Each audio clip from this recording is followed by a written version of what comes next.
A kindness costs nothing. But for LaToya Jackson it seemed to have cost her everything, at least. That's what she thought. On a quiet night in Raleigh, North Carolina, a single mother broke the rules to serve a late customer wearing a baseball cap. She didn't know it was Karoline Leavitt, didn't know she was being watched, and certainly didn't know that getting fired the next morning would be the best thing that ever happened to her.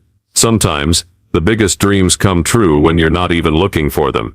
Sometimes, losing a job isn't the end of the story, but the start of something greater. This is the story of how a waitress chose kindness over rules, and that choice changed not just her life but an entire community.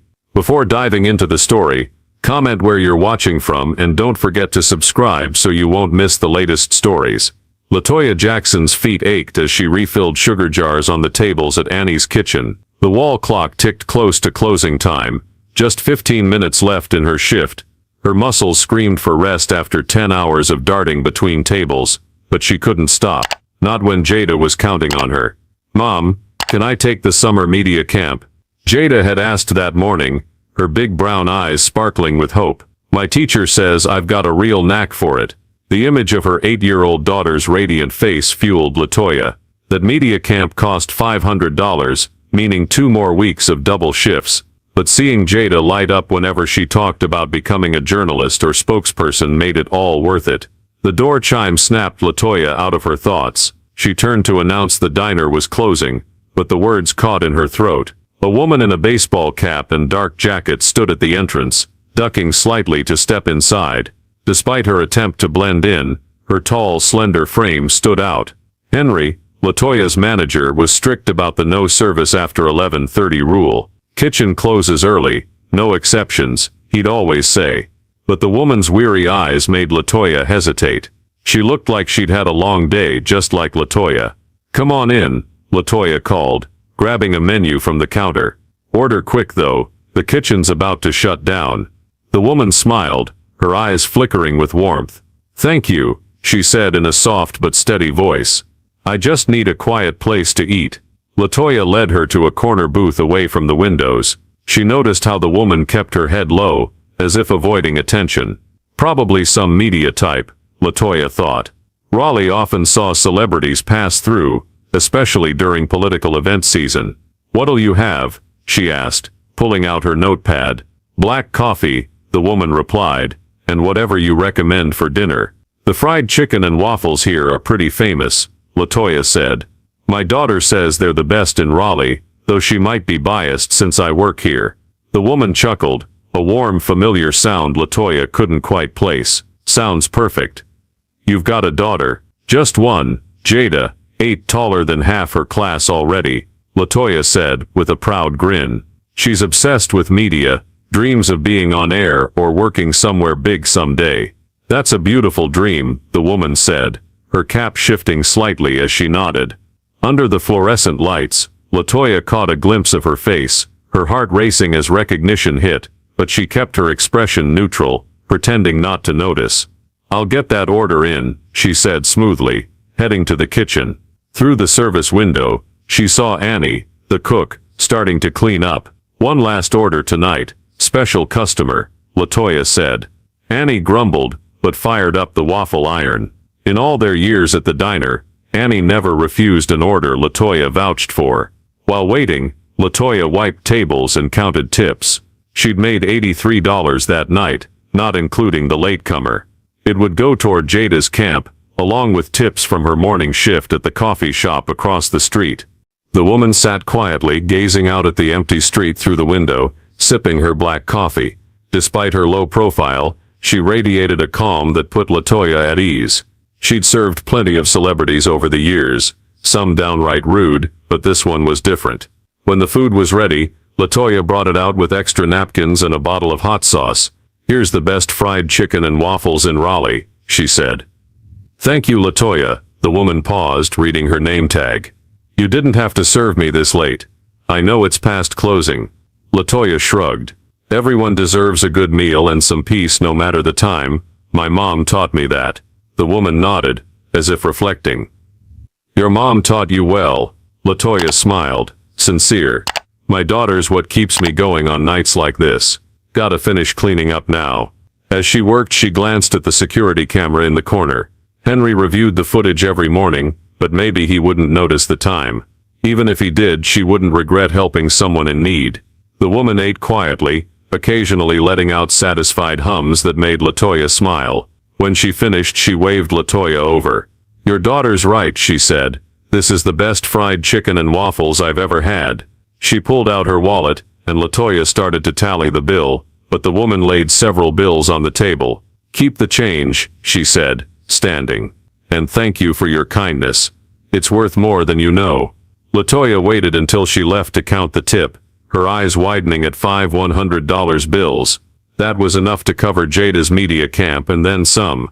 As she locked up the diner at midnight, exhaustion mingled with relief. Sometimes breaking the rules was worth it, especially when her heart said it was right. Outside, a black SUV pulled away silently, its taillights fading into the night. Karoline Leavitt smiled, already planning her next move. Morning came too soon. LaToya woke up, her legs still sore from the night before, but the memory of that $500 tip brought a smile.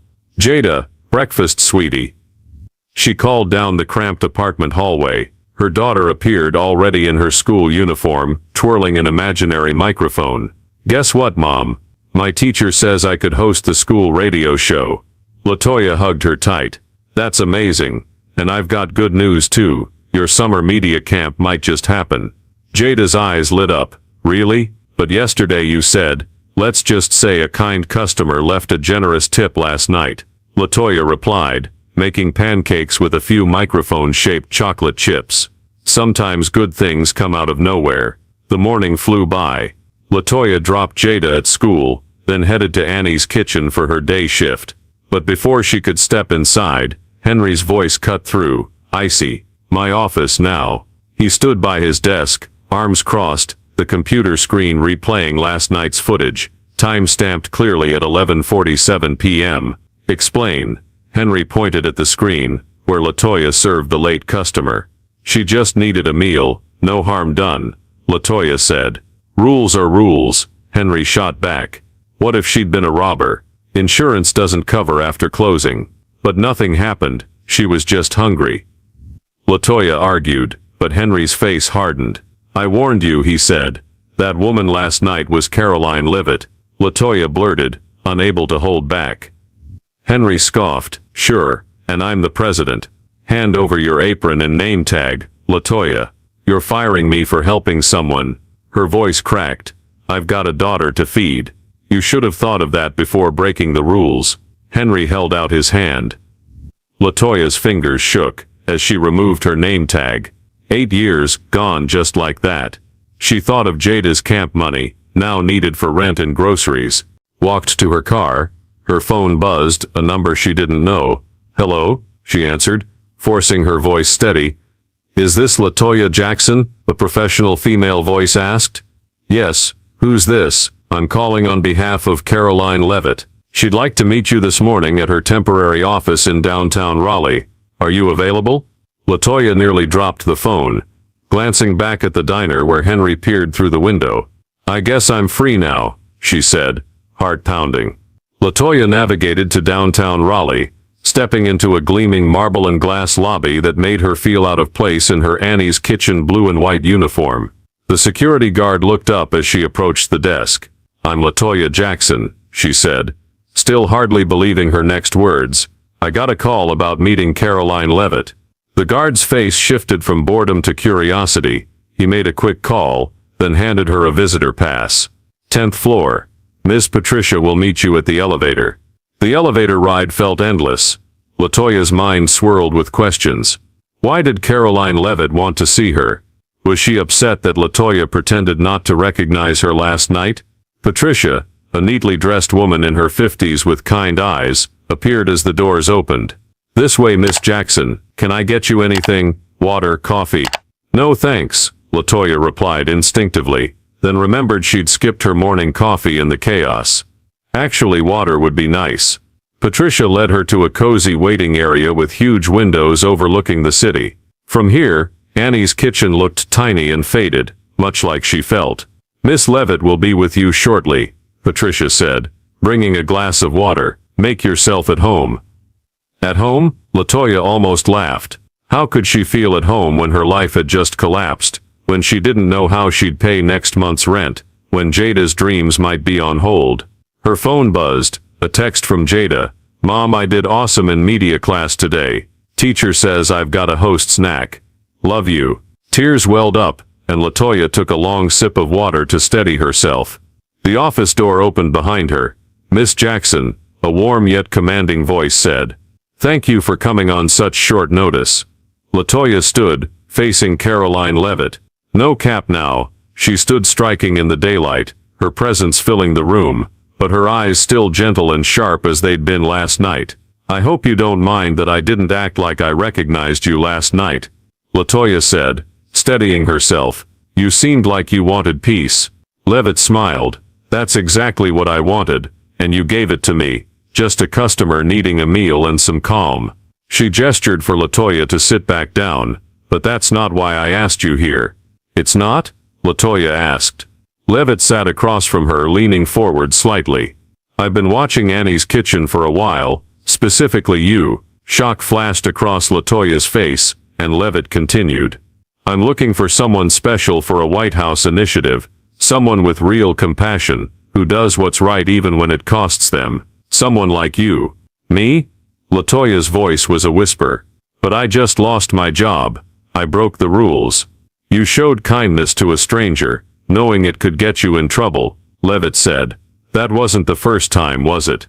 Latoya thought of the late customers she'd served, the extra meals she'd slipped to hungry kids, the times she'd stayed late so elderly patrons could eat in peace. No, she said softly.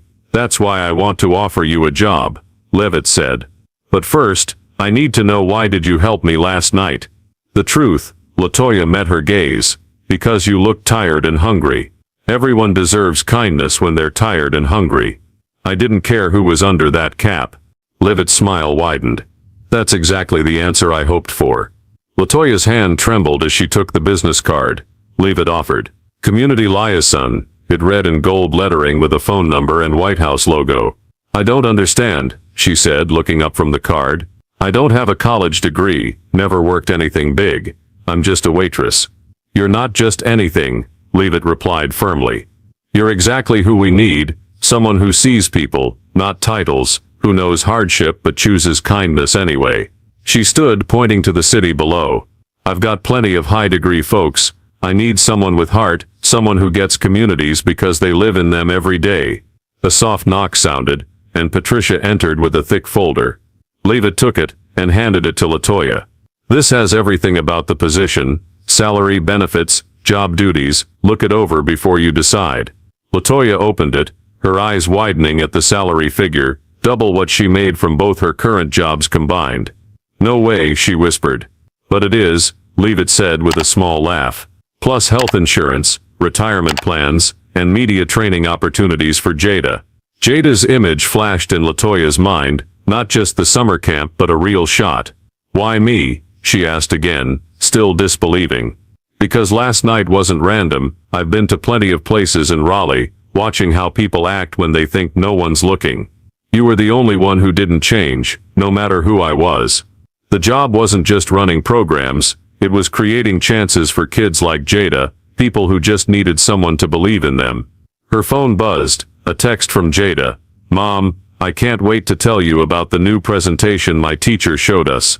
You picking me up? Latoya smiled, texting back.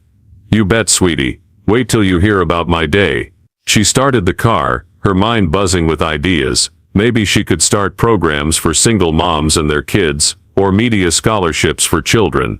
The possibilities felt endless, all because she chose kindness over rules, because she saw a hungry person, not just a late customer. Driving to Jada's school, Latoya started to believe dreams could come true, not just for her daughter but for her too. The afternoon sun bathed Raleigh's streets in gold as Latoya pulled up to Jada's school. Kids spilled out, some clutching books and gear. She spotted Jada, instantly tallest in her group, pretending to hold a mic with a grace that warmed Latoya's heart. Mom, Jada called, running to the car, but paused seeing the diner uniform. Why aren't you at work? Latoya took a deep breath. Sweetie, we need to talk, But first, tell me about your day.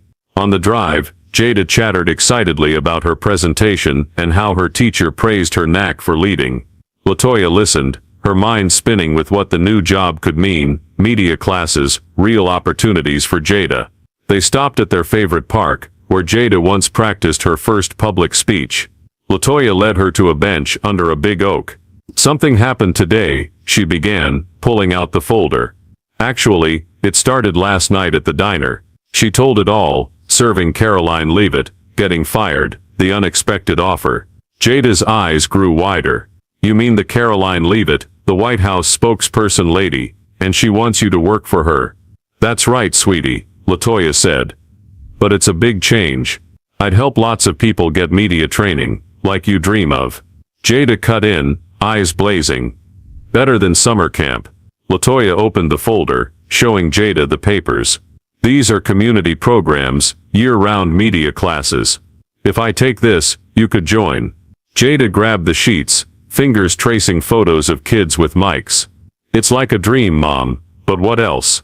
LaToya took her hand. "I lost my job at the diner this morning. I broke the rules to help someone who needed it, not knowing it was Miss Leavitt, but I'd have done it for anyone." Jada blinked, surprised. "Like when you gave Tommy at camp extra food." "How'd you know that?"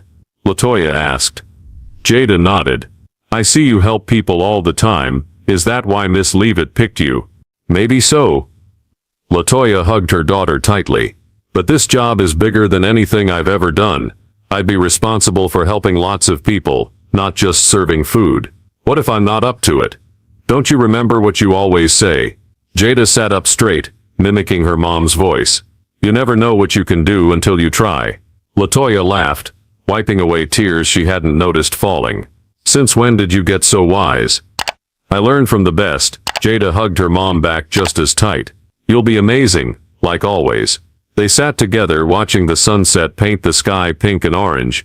Nearby, some teens played, their laughter echoing in the evening breeze. "That could be your program," Jada whispered. "You could help kids who can't afford media classes, like Tommy's sister. She's good, but her mom says they don't have the money." LaToya looked at her daughter with pride. At just 8, Jada already saw this opportunity wasn't just for them but for others too. Her phone buzzed, a text from Patricia. "Miss Leavitt wants to know if you've decided. Team meeting tomorrow morning." Looking at Jada's hopeful face, the kids nearby and the community she'd served, LaToya knew what she wanted to say. "Help me write something, okay, sweetie?" she asked, pulling out her phone. Together they typed, "I'd be honored to take the position. Thank you for seeing something in me I didn't see myself." The reply came instantly. "Welcome to the team. 9 a.m. tomorrow. Bring your daughter. There's someone I want her to meet." "Who do you think it is?" Jada asked, bouncing with excitement. "I don't know." LaToya smiled, recalling Leavitt's words, "but I feel like this is the start of something big." As they headed to the car, a cool breeze blew through, like the one last night at Annie's kitchen when a stranger in a baseball cap changed their lives. "Mom," Jada said as the car pulled away from the park. "I'm proud of you." LaToya gripped the steering wheel, her heart full. "I'm proud of both of us, sweetie. We're doing this together." They didn't know that back at the office, Karoline Leavitt was still working, her desk covered with files on single moms in Raleigh, kids needing chances, lives waiting to change. On top was a photo of LaToya serving food at a homeless camp, still smiling despite exhaustion, next to a letter from Tommy's mom about her help. Leavitt smiled, jotting a final note. "Sometimes the biggest dreams come true when you help others reach theirs." The next morning, LaToya stood in front of her closet, panicking. Everything she owned was too plain, too old, too waitress for a community liaison. After 5 outfits, she settled on the navy dress her mom gave her last Christmas. "Mom, we're late," Jada called from the living room, ready since dawn in a media t-shirt and new sneakers she'd bought with chore money. "Coming, sweetie." LaToya glanced in the mirror, nervous but determined. "You've got this," LaToya whispered to her reflection. They arrived at the temporary downtown Raleigh office building 20 minutes early. Stepping through the marble lobby, LaToya held her head higher. The guard from yesterday smiled in recognition, handing passes to both. "Good morning, Miss Jackson," Patricia greeted them on the 10th floor. "And this must be Jada. We've heard a lot about you." Jada beamed. "Is it true I get to meet someone special today?" "Very special," Patricia winked. "But first your mom has an important meeting with the leadership team. Want to wait in the rec room? We've got media simulation gear." Jada's eyes lit up, but she checked with LaToya first. "Is that okay, Mom?" "Of course, sweetie." LaToya squeezed her hand. "Have fun. I'll get you when I'm done." Patricia led LaToya to a large conference room where a few people in expensive suits sat around a long table. Karoline Leavitt stood at the head, rising as she entered. "Everyone, this is LaToya Jackson, our new community liaison." She gestured for LaToya to sit beside her. "LaToya, meet the leadership team." As she sat, LaToya recognized a few familiar faces among the suits. Tommy's mom from the homeless camp, Mrs. Lewis from Annie's kitchen, even Miss Harper from Jada's school. "We've been watching you for months," Leavitt explained, noting her surprise. "Not just me, but the community team. We asked regular people, customers, neighbors, families you've helped, what they think of you." Mrs. Lewis spoke up, her elderly voice firm. "I told them how you stay late every Tuesday to hear me talk about my late husband, even after your shift," Tommy's mom added, "and how you helped me fill out job applications after hours." Miss Harper nodded. "I said you volunteer to clean up after school media sessions, even when Jada's not in them." Tears welled in LaToya's eyes. "I didn't know anyone noticed." "That's exactly why you're perfect for this," Leavitt said. "You do good when you think no one sees. That's real character." She slid a document across the table. "This is the official contract, salary as discussed, plus a few perks, college scholarship for Jada, when she's ready, health insurance starting now, and a signing bonus to settle in." LaToya stared at the numbers on the page, enough to move to a better apartment, buy a reliable car, start a savings account for Jada's future. "I don't know what to say," she whispered. "Say yes," Mrs. Lewis patted her hand. "Then meet your girl's new mentor." "Who?" LaToya asked. Leavitt grinned.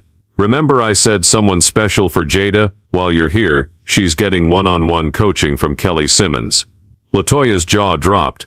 Kelly Simmons, the famous journalist who'd hosted national shows, who better to mentor our first community media program student?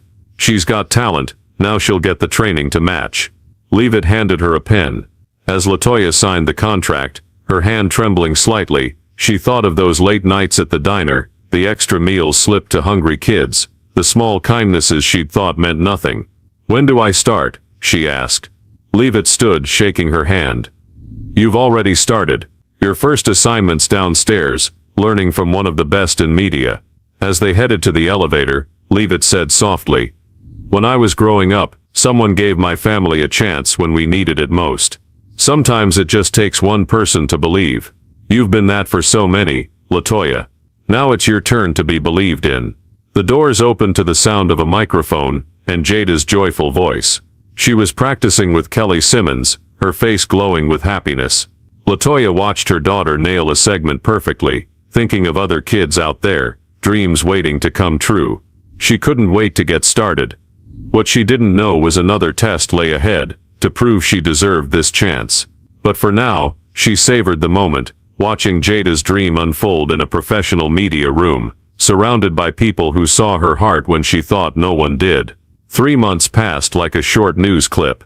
LaToya settled into her new role at the White House Community Program, with the same dedication she'd given Annie's kitchen.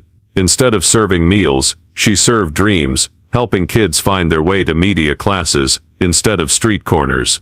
Each morning, she walked into her own office with a window overlooking the city, pinching herself to make sure it wasn't a dream.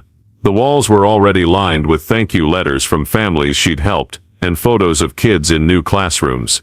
Jada thrived too. Training with Kelly Simmons twice a week had taken her skills to new heights. She'd grown a few inches taller, her hosting voice confident enough to stun Miss Harper. More than that, Jada started mentoring younger kids in the program, teaching them what she'd learned. "Like you taught me," Jada said, when LaToya asked why she spent time helping the little ones. "Everyone deserves a shot." Today, LaToya sat at her desk, reviewing new scholarship applications. They had funding for 20 kids to get media training, equipment and academic support, but over 200 had applied. "How do I choose?" she muttered, spreading papers across the desk. Each story tugged at her heart: single parents working multiple jobs, families displaced by fires, kids using borrowed gear that didn't fit. She was so focused she nearly missed the email notification on her screen. The subject line chilled her: urgent financial audit.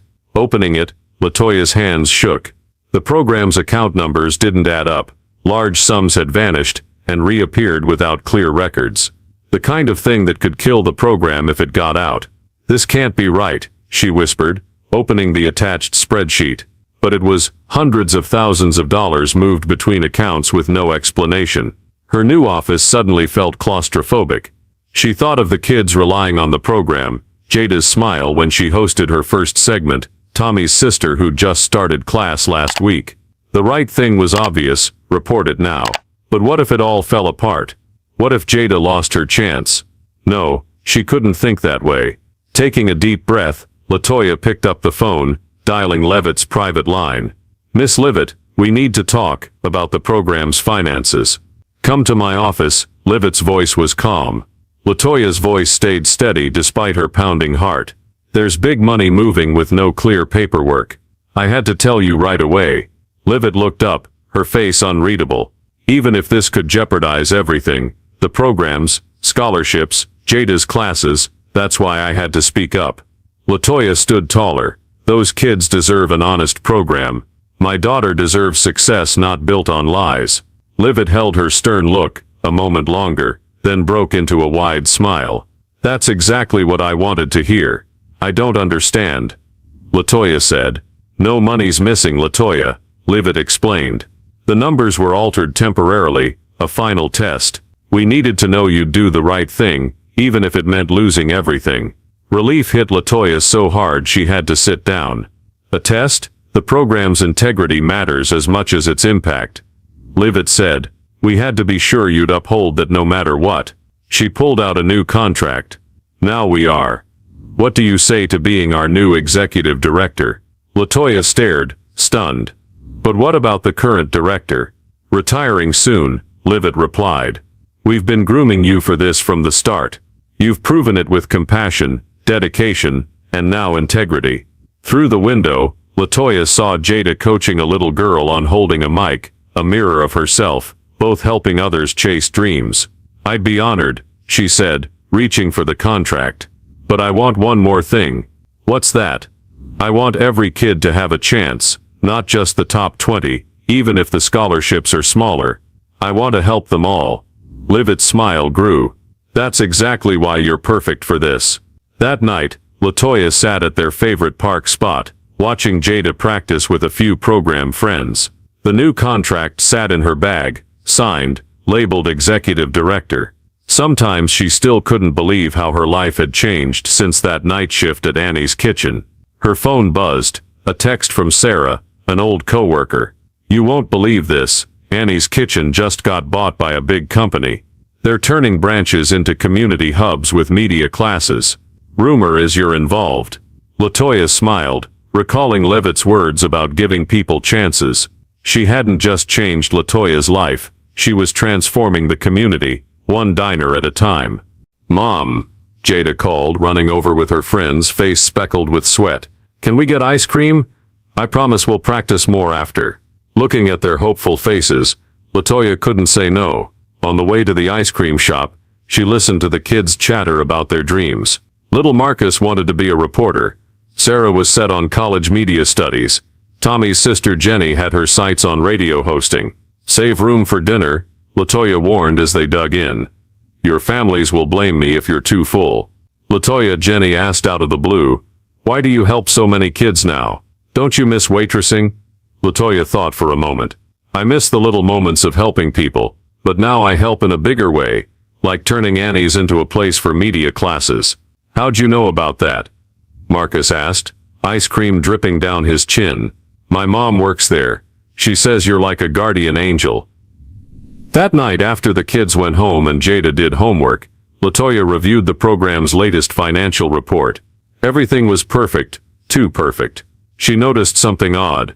Some grants were logged for future months. Digging deeper, she found more discrepancies. Numbers matched, but the timing was off. Like someone was counting money that wasn't there yet. Her stomach tightened. Another test? Or was this real? She reached for the phone to call Leavitt, then stopped. No, as director, she had to investigate first. 2 hours later, she figured it out. Someone had recorded pledged grants as received, making the current balance look bigger than it was. Mom, Jada stood in the doorway, wearing pajamas. It's late. You said we both need sleep to do our best. You're right. LaToya pulled her daughter close. I just had to finish something important. Remember when you said I taught you to help others? Sometimes helping means doing the hard thing, like when I reported the money issue, even though I was scared. Exactly. Jada hugged her mom tight. Now you found a real problem again. You'll fix it. You always fix everything. The next morning, LaToya walked into the program office with a full report. The receptionist was surprised to see her early. Miss Leavitt isn't here yet. That's okay, I need to meet the whole leadership team.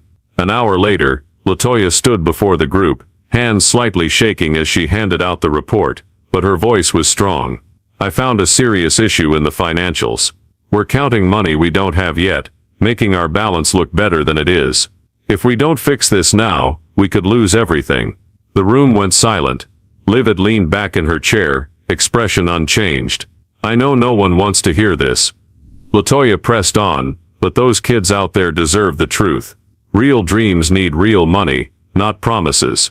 She took a deep breath. I'd rather lose my job than stay quiet and let them down. The silence stretched, then Leavitt burst out laughing. LaToya blinked, startled. You're something else, LaToya Jackson. She stood up. You just passed a real test, one we didn't plan. What do you mean? LaToya asked, glancing at the smiling faces around the room. Leavitt stepped to the window, motioning her over. Below, kids arrived for morning classes, some holding new mics from the program. That girl in blue, Leavitt pointed to one practicing a speech, is Henry's daughter, your old manager. LaToya watched the girl deliver smoothly. When we bought the Annie's chain, we learned why he was so strict, saving for her media education. He did everything to give her a shot, like you stretched meals at the diner to help the hungry. LaToya's realization dawned. So when I reported this, I proved that even with good intentions, I'd still stand up for what's right? Leavitt smiled. That's not something we can teach. That's who you are. The meeting room door opened, and Patricia walked in with Jada and Kelly Simmons. Sorry to interrupt, but someone has good news. Jada couldn't contain her excitement. Mom, I got picked for the National Youth Media Team. Miss Kelly says I might be the youngest member ever. LaToya hugged her daughter tight, her heart so full it felt like it might burst. I'm so proud of you, sweetie. That's not all, Kelly added. Tell her the rest. I told them I'd only join if my friends got a chance too, Jada said. Like Jenny, Marcus, and everyone. They need opportunities, like you always say. Leavitt cleared her throat. That's also the real reason we're meeting today, LaToya. We want to take the program nationwide. Community centers in every city, starting with converting the Annie's Kitchen chain, and we want you to lead it all. LaToya sank into her chair. Nationwide. You've proven yourself in every way, Leavitt continued. Not just through our staged tests, but real challenges. You showed success means nothing if others don't succeed too. She slid a new contract across the table. What do you think? Ready to help kids across the country chase their dreams? LaToya looked at Jada, who nodded eagerly. She thought of parents out there working double shifts, kids learning on outdated gear, dreams waiting to take flight. With one condition, she said. Picking up the contract. Name it, Leavitt replied. Henry gets to manage the first center, and his daughter gets a full scholarship. Leavitt grinned. Done. Turns out you're not the only one who believes in second chances. 6 months later, LaToya stood on the stage at the grand opening of the first community center reborn from Annie's Kitchen. The old sign still hung in the lobby, a reminder of where it all began. Now the parking lot was an outdoor classroom, the dining area brimming with media gear. Henry and his daughter stood in the crowd, wearing program shirts, alongside Tommy and his sister Jenny, now on the school team. Marcus was there too, a junior assistant. Jada stood beside her mom on the podium, proud in her national youth media team uniform. They'd come a long way from late-night talks about summer camp. Dreams come in all sizes, LaToya told the crowd.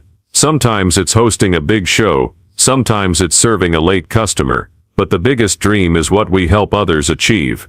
She caught Leavitt's eye in the audience. She wore a baseball cap, like that night at Annie's kitchen, and her smile said it all. Sometimes, the smallest acts of kindness can change everything, not just for one person, but a community, not just for one night, but across generations, not just one dream, but all the dreams yet to be dreamed. It all started with a waitress who chose kindness over rules, and a media figure who saw the champion behind the name tag. The truth is, there were no tests, just life. Every day, offering a choice between the easy thing and the right thing. LaToya always chose that way, with an open heart and a hand ready to help. That's the real win, the real dream, the real game. And this is just the beginning. The story of LaToya Jackson and her journey from a waitress at Annie's Kitchen in Raleigh, North Carolina, to executive director of a nationwide community program under Karoline Leavitt's guidance, vividly reflects the values and challenges of life in America today. In a modern context where economic pressures weigh heavily on single mothers like LaToya, working double shifts to fund Jada's media dreams, and political polarization shines through figures like Leavitt, a young Trump administration voice, this tale underscores the power of kindness and integrity amid real struggles. LaToya's rule-breaking to serve Leavitt late, leading to her firing by Henry, but opening a massive opportunity, offers a lesson in an America where chances don't come easy. Small acts of kindness can still shift fates, even if they cost you at first. The specific takeaway here is to stick to your personal values, no matter how tough the circumstances. LaToya didn't just help Leavitt, she regularly aided customers like Tommy's mom with extra food, showing consistent compassion that Leavitt noticed and valued. In today's America, with fierce competition and economic inequality, it's easy to get caught up in looking out for yourself. But when LaToya reported financial discrepancies, risking everything, she proved honesty matters more than personal gain, a core American value of justice and accountability. The advice is act with uncalculated kindness, like LaToya did with that late customer, and don't shy away from speaking up when something's wrong, like she did with the numbers. Life may not be fair, but those moments from Jada demanding chances for friends like Jenny, to Leavitt giving Henry a second shot, show kindness and integrity can ripple out, turning a place like Annie's Kitchen into a beacon of hope for a community. In a challenging America, believe that every small act can plant seeds for big change, as LaToya did, making Jada's dreams and those of thousands of other kids come true. Thanks for joining us in LaToya and Jada's story of kindness and media dreams. Subscribe so you don't miss the next inspiring journey. See you in the next video, where we'll explore more ways small